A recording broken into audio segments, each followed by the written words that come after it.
Imagine absolute darkness. Feel the damp cold seeping into your bones. Hear only the steady drip of water, a morbid metronome marking time in the mud. A voice, barely a whisper, breaks the silence. For us, the world was no more than 100 yards wide. 100 yards of mud, barbed wire, and fear. And on the other side, the same. Now open your eyes. Or rather, see through the eyes of another. They are young, terrified, peering over a parapet of drenched sandbags, just at dawn. The sunrise brings no hope, only a sickly light, a mixture of orange and ash that stains the sky and reveals a shattered world. The air is frigid. It smells of wet earth, of stale gunpowder, and of something else. Something Swedish and nauseating that drifts on the breeze. The perspective pulls back slowly, like a soul leaving the body. The face becomes a silhouette, the trench a raw scar gouged into the earth, and then you see it all. The landscape of absolute desolation, a field of waterlogged craters, trees reduced to blackened stumps, and the tangled outlines of barbed wire. This is the purgatory between two hells. This is no man's land, a world where life is measured in yards and survival is an accident, and you are about to live in it. 1916. The Great War, the one that was supposed to be over by Christmas, was dragging into its third year. Optimism had died in the fields of Flanders and France. In its place, a new kind of war had been born. A war of attrition. A war of trenches. Picture a map of Europe. See a line, a scar stretching over 700 kilometers from the cold North Sea to the Swiss border. That line is not a frontier.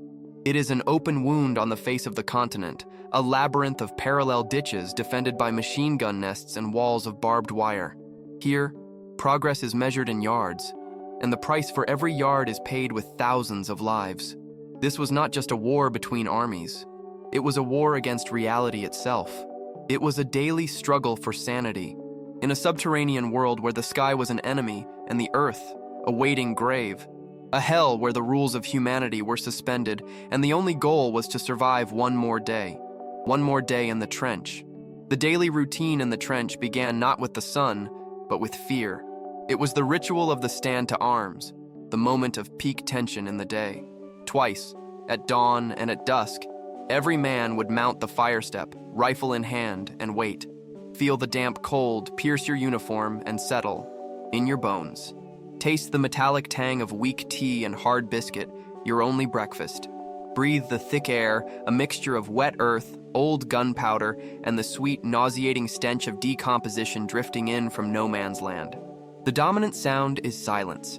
A heavy, expectant silence, broken only by the distant crack of a sniper's rifle or the squeal of a rat in the dark.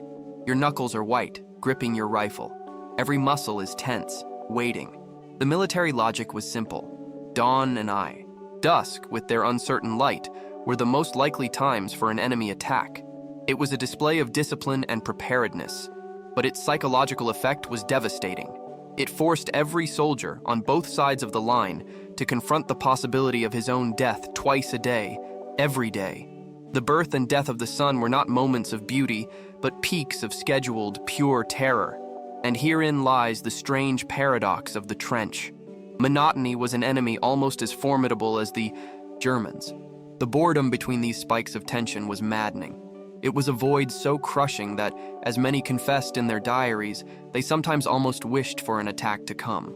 Anything to break the agonizing routine, the endless waiting, and the silent dread. The British soldier Charles Bathurst summarized it in his diary in 1916. Feel the weight of his words. Another stand to. The Germans are only 50 yards away. I see their silhouettes against the gray sky. There is no hatred in my heart, only a profound weariness and the question, what am I doing here? I feel a strange comradeship with the man aiming at me from the other side, both of us prisoners of the same hell. This is the true impact of the routine. The extreme tension and the paralyzing boredom created an unbearable duality. It normalized fear until it became part of the air you breathed. It eroded your identity, stripping you of your name, your past, your future. It turned you, slowly, into an automaton, another, cog in the machine, waiting for the flash of violence that could be your end. The enemy that claimed the most lives wore no uniform and fired no shots. In the trenches of 1916, The real daily war was against an invisible and omnipresent adversary, the filth, the pests, and the diseases they bred. Feel the constant, maddening itch all over your body. It's the lice, your inseparable companions. The most common social activity is sitting with your comrades, shirt on your lap, searching for and crushing the tiny parasites in the seams. Here at night, the repulsive sound of rats, enormous cat-sized rats, gnawing on your leather boots, your rations, even the remains of your fallen comrades. Feel the perpetual dampness in your feet, cold and pale inside boots that never fully dry, and above all, breathe the smell, a sour stench of excrement, garbage, sweat, and infected flesh that permeates everything. These unsanitary conditions were a factory for disease. Trench fever, transmitted by lice, incapacitated hundreds of thousands of men with soaring fevers and excruciating joint pain. But the most feared ailment was trench foot, a fungal infection caused by constant exposure to cold and damp. It would swell the feet, cover them in sores, and, if left untreated, lead to gangrene. The only cure then was amputation. And the rats. The rats were not just disgusting. They were a ghoulish, walking reminder of the death that surrounded you. They feasted on the unburied bodies in no man's land. One soldier wrote that the rats grew fat on the war, and that their size was a direct barometer of the number of recent dead. They became the grotesque final link in the battle's food chain. Imagine the invasion of your most intimate space.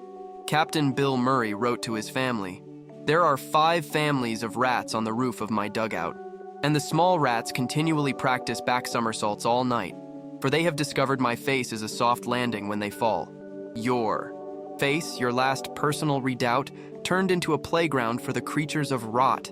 Here lies the true psychological conflict, the total loss of dignity.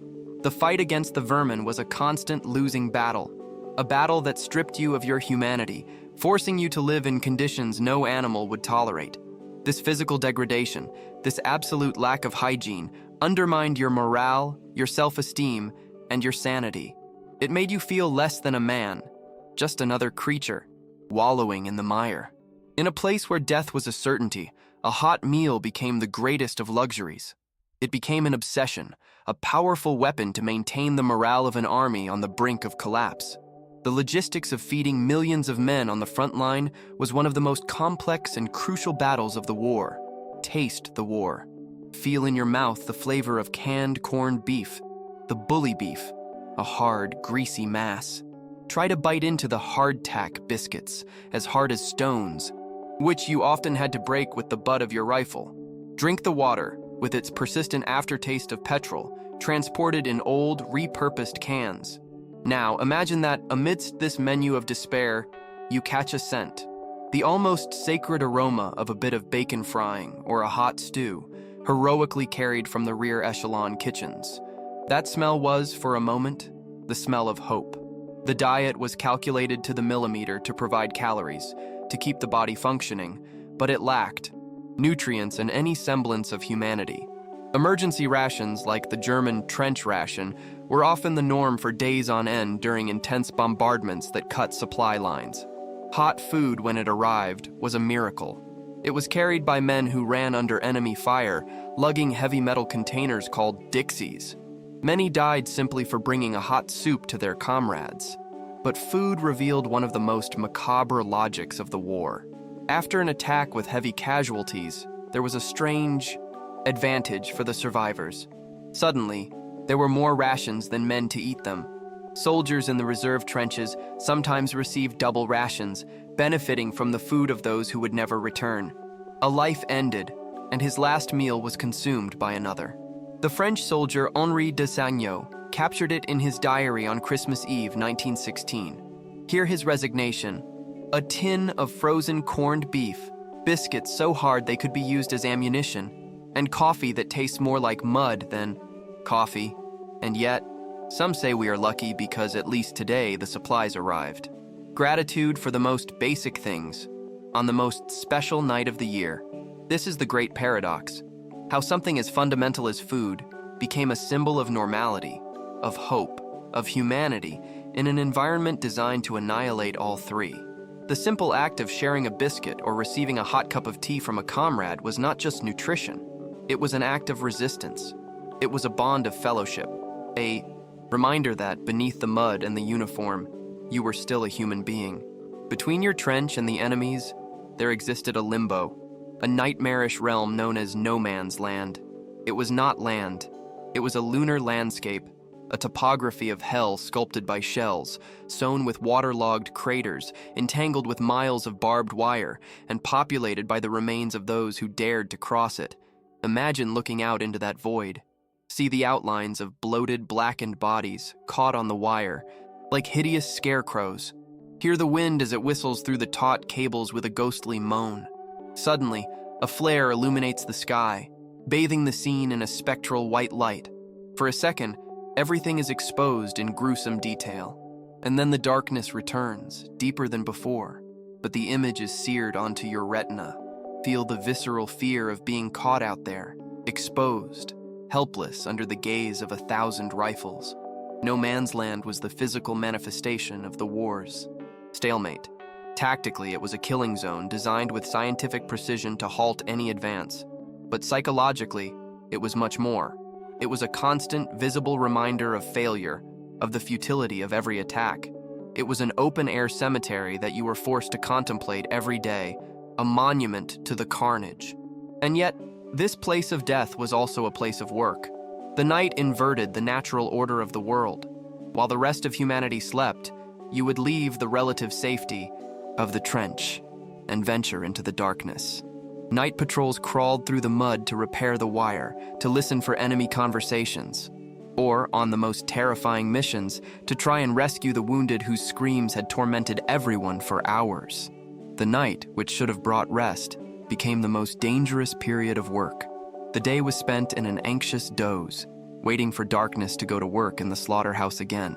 The poet and soldier Wilfred Owen lived this reality in its most extreme form.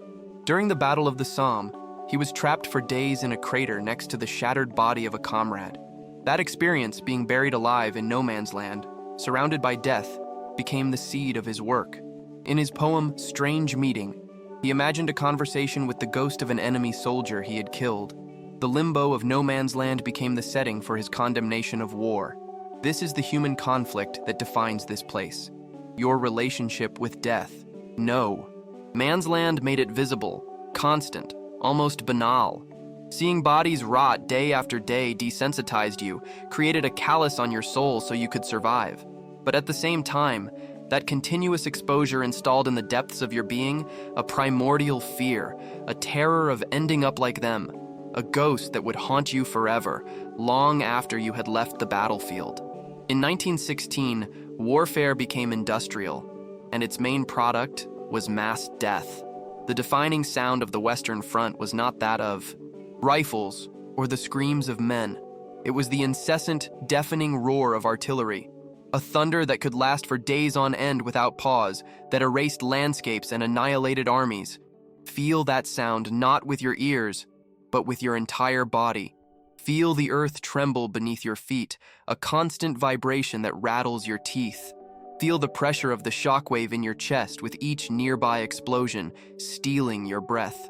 The air becomes thick, unbreathable, a mixture of dust, smoke, and the acrid smell of explosives. It is not just a noise, it is an infernal cacophony. The sharp whistle of incoming shells, the devastating blast that tears the world apart, and the sinister hum of shrapnel, small pieces of red-hot metal traveling faster than sound. The Battle of the Somme, which began on July 1st, 1916, was the apocalypse of artillery. For 7 days and 7 nights, British artillery hammered the German lines, firing over 1.5 million shells. The strategy was simple, to wipe the enemy defenses off the map. But the German trenches, deeper and better constructed, held. When the British infantry advanced, they were met by a hell of machine gun fire. On that first day alone, there were over 57,000 British casualties, the bloodiest day in the history of its army. But the constant sound of bombardment had an effect that went beyond the fear of death. The ceaseless din and perpetual vibration caused a total sensory overload. It destroyed your ability to think, to sleep, to concentrate. It shredded the nerves, and in the process, it gave birth to a new wound of war, an invisible wound that medicine did not know. They called it shell shock, war neurosis. Think of the film footage of an anonymous British soldier at the Somme. Look at him. His body trembles uncontrollably, shaken by spasms he cannot command. He is unable to stand still, to focus his gaze. His eyes are open, but they see nothing. Or rather, they see something no one else can see. It is the 1,000-yard stare. That image, of a body intact but a mind shattered to pieces, became the indelible icon of the man broken by industrial war. This is the terrible paradox. Artillery was a weapon that could wound without touching. It didn't just shatter bodies, it shattered minds. Shell shock was not cowardice, as many generals first believed. It was a legitimate, invisible injury. It was the total collapse of the nervous system under a stress that no human being was designed to endure. A condition that the society of the time could barely begin to understand. The deepest wound of trench life left no scar. It did not bleed. In 1916, a new type of war casualty emerged from the depths of mud and thunder. The soldier whose mind had been irremediably broken by the horror. Imagine the symptoms. See the uncontrollable tremors, a grotesque, spasmodic dance that seizes the body. Hear the silence of a man who has lost the ability to speak, trapped in total mutism. Look into the eyes of another who has gone blind, though his eyes are perfectly healthy. Feel the helplessness of one whose limbs have become paralyzed for no apparent physical reason. Feel the anguish of being trapped in a body that no longer obeys you, that has become a cage for your own terror. Shell shock, or war neurosis, was the human psyche's response to intolerable and prolonged stress. At first, military doctors believed it was a physical injury, a concussion caused by the blast wave of explosions, hence its name. Only much later did they begin to understand it for what it truly was, a profound psychological trauma, the precursor to what we now know as post-traumatic stress disorder. But in 1916, the incomprehension of military authorities led to unimaginable cruelty. Many of these broken men were accused of cowardice, of malingering to escape the front. They were subjected to disciplinary cures that were, in reality, torture. Painful electroshock therapies designed not to heal, but to force them to pull themselves together and send them back to the hell that had broken them. Treatments that only served to deepen the trauma. The story of the poet Siegfried Sassoon is the perfect example of this madness. A decorated war hero, Sassoon was so horrified by the carnage that he wrote a public declaration against the war. Instead of court-martialing him for treason, the authorities, to avoid a scandal, declared him mentally unstable due to shell shock and had him committed to Craiglockhart War Hospital. There he met another patient, a young poet named Wilfred Owen. Sassoon became his mentor, encouraging him to transform his personal trauma into the poetry that would become the most potent artistic indictment ever written against war. The central conflict for these men was the struggle against a wound that no one could see or understand. Imagine the loneliness, the despair of the soldier who has survived physically, but whose soul is forever imprisoned in the trench. Shell shock was not just a medical condition. It was the ultimate testament that the scale of industrial warfare had far surpassed the limits of what the human mind can endure. And then, the whistle blows, the sharp piercing sound that cuts through the air. The order. Over the top. You climb the wooden ladder, your boots slipping in the mud. For an instant, you see only the lip of the trench, the barbed wire, and the gray sky. It is the last moment of your world. Now, you leap. Time slows to an agony. The roar of the world fades, replaced by a dull hum in your ears. All around you, a silent choreography of death. Bodies that rise, suspended for a moment, and then fall, like puppets whose strings have been cut. The ground vomits earth and metal. The air is thick, a swarm of invisible bullets. You see the rhythmic, almost hypnotic flash of an enemy machine gun, the weapon that reaps the lives of your friends with industrial efficiency. There is no glory, no heroism, only young men, burdened with heavy equipment, stumbling awkwardly toward their annihilation. The image freezes and dissolves. Now, silence, an unnatural silence. You are in a field hospital, far from the front, but hell is here too. A man rocks back and forth, endlessly, his eyes fixed on nothing.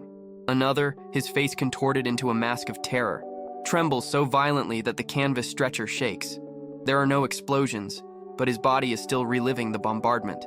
A third stands rigid, mute, silent, tears rolling down his cheeks. He has seen too much. His mind has shut the door. This is the true climax. It is not a victory. It is not a defeat. It is the revelation. The battlefield does not just destroy bodies with steel. It destroys minds with terror. The true consequence of 1916 was not the conquest of a few yards of mud. It was the annihilation of sanity, the irreparable fracturing of an entire generation's soul. Look again into those eyes. The same young eyes from the dawn. But something has changed. The sharp fear is gone. In its place is a void, a terrible calm. It is the 1,000-yard stare, the look of someone who has journeyed to hell and returned, but has left a part of himself behind. They left the trenches, yes, but the trenches never left them. They came home with bodies that had survived, but with minds that remained trapped in the mud, reliving the sound of artillery with every slamming door, the smell of death with every rainfall. Their invisible wound had no name. They called it battle fatigue, war neurosis, a clinical label for an incomprehensible suffering. In time, that wound received a new name. Today we call it post-traumatic stress disorder. The face of war has changed. The uniforms are different, the weapons more sophisticated, but the scar it leaves on the human soul remains the same. The same nightmare, the same echo of terror that haunts survivors in the silence of the night. That hell of 1916 was not just a memory no soldier could forget. It was a warning, an echo that still resounds today. An echo that reminds us that the most enduring wound of war is not the one inflicted on the land, but the one seared into the minds of those who fight it.